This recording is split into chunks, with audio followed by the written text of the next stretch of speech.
ओम शांति। 11/9/2021 आज की मुरली से मनन चिंतन।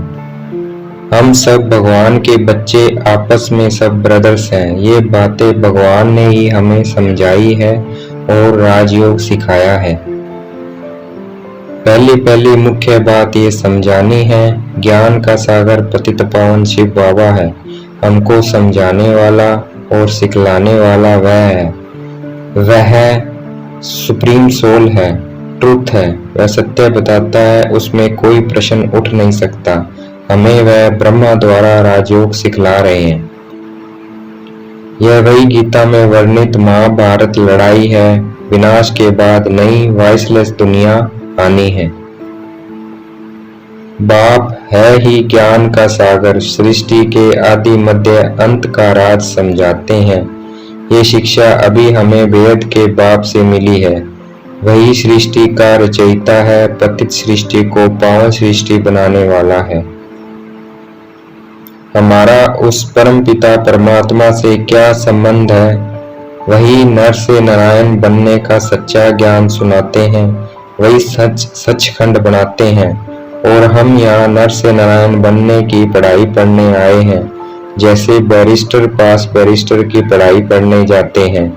जब हम भगवान से पढ़ते हैं तो भगवान से अभी हमारा संबंध टीचर स्टूडेंट का है। अभी हम समझते हैं सब नरकवासी है और हम स्वर्गवासी बनने के लिए राजयोग की पढ़ाई सीख रहे हैं।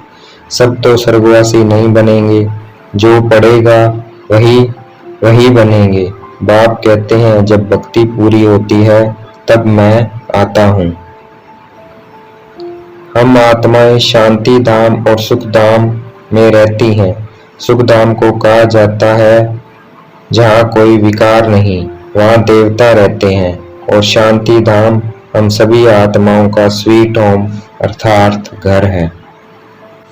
सभी आत्माएं एक्टर्स उस शांति धाम से इस धरती पर पाठ बजाने आती हैं। ये धरती हम आत्माओं का घर नहीं है।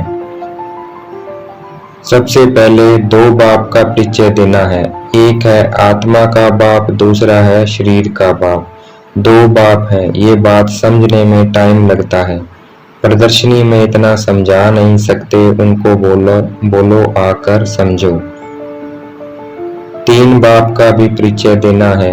एक है शरीर का बाप, दूसरा है आत्मा का बाप, तीसरा प्रजापिता ब्रह्मा, क्योंकि परमपिता परमात्मा ब्रह्मा तन द्वारा हमें अडॉप्ट करते हैं। और यह भी बाप है। निराकार बाप वर्षा ब्रह्मा द्वारा देते हैं, ब्रह्मा द्वारा स्थापना करते हैं।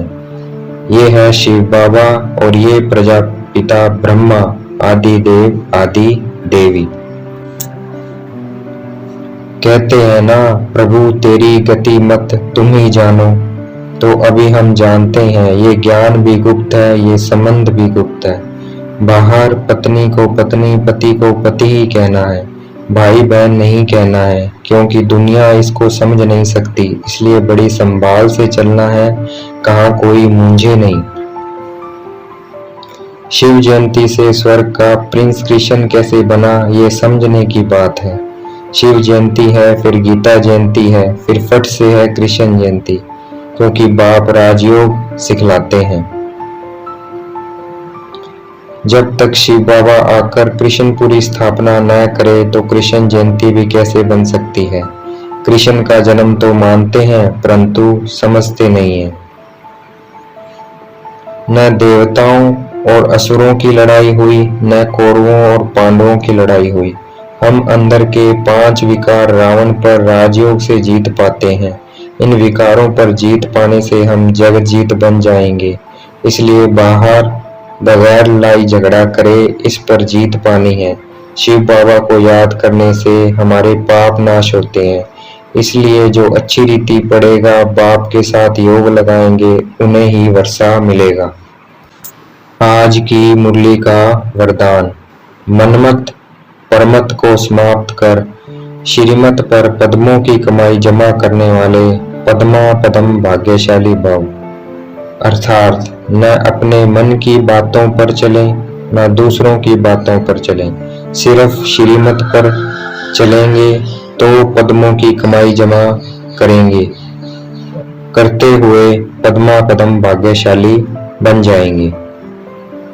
आज की मुरली का स्लोगन, मन में सर्व के कल्याण की भावना बनी रहे, यही विश्व कल्याणकारी आत्मा का कर्तव्य है।